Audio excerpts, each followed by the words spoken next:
नमस्कार विद्यार्थी मित्रों, आज हम कक्षा 5 में निबंध लेखन, यहाँ हम कुछ निबंधों को पढ़ेंगे और समझेंगे। देखिए, यहाँ पर पहला निबंध है जल ही जीवन है। जल यानी जिसे हम पानी भी कहते हैं। अब कल्पना कीजिए कि अगर पानी ना हो तो क्या होगा।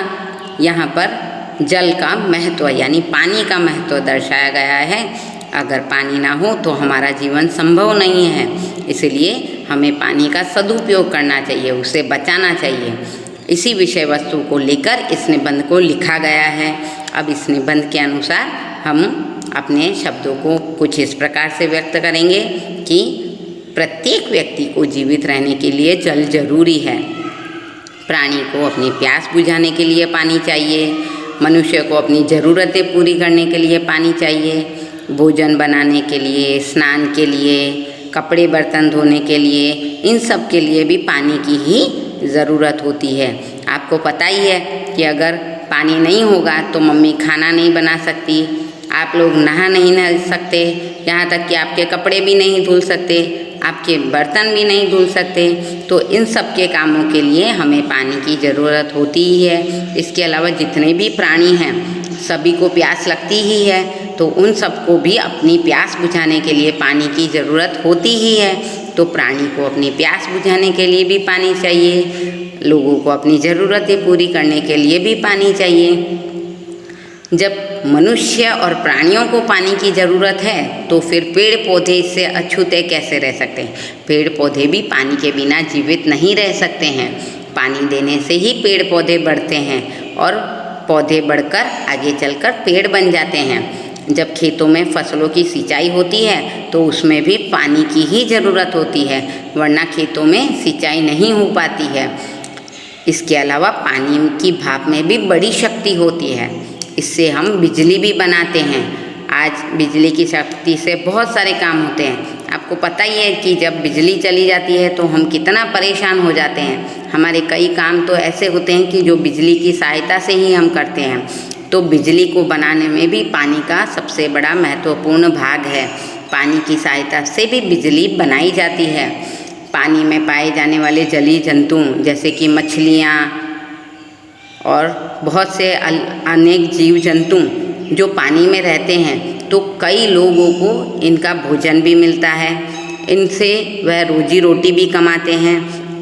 तो पानी में पाए जाने वाले जो जलीय जंतु हैं जैसे मछलियाँ, ये लोगों के भोजन में और रोजी रोटी का साधन हैं। जल मार्ग से जहाज़ों द्वारा व्यापार भी होता है। तो सचमुच जल ही जीवन है, इसके बिना जीवन की कल्पना असंभव है। तो मित्रों, हमने यह निबंध जल ही जीवन है, इस निबंध को समझा और पढ़ा।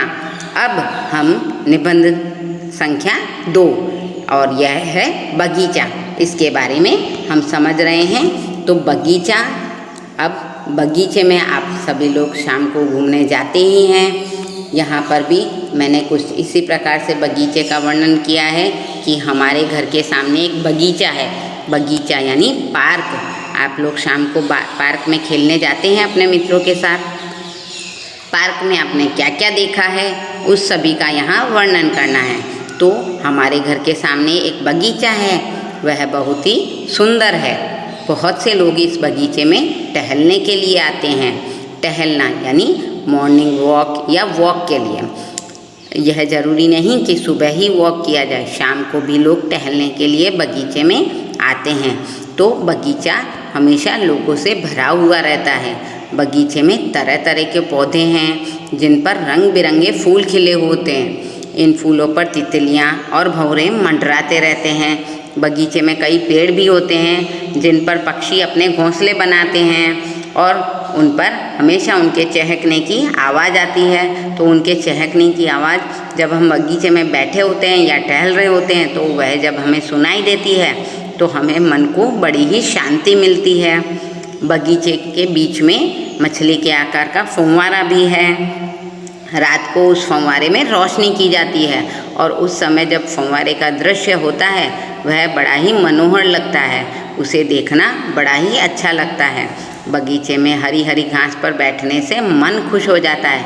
कुछ लोग बगीचे में टहलते हैं। बगीचे में एक और बच्चों के लिए खेलने के लिए झूले भी लगाए गए हैं ताकि बच्चे खेल कूद कर अपना मनोरंजन कर सकें और बड़े बूढ़े आसानी से टहल सकें।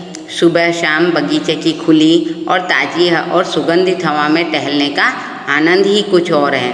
तो सचमुच बगीचा हमारे जीवन का एक अनिवार्य अंग बन गया है और जिसके वजह से हम अपना मनोरंजन प्राप्त करते हैं। तो मित्रों, आज हमने निबंध लेखन में जल ही जीवन है यानी जल के महत्व को समझा और बगीचा जहाँ हम अपने मनोरंजन को प्राप्त कर सकते हैं, तो इन दोनों का अध्ययन किया।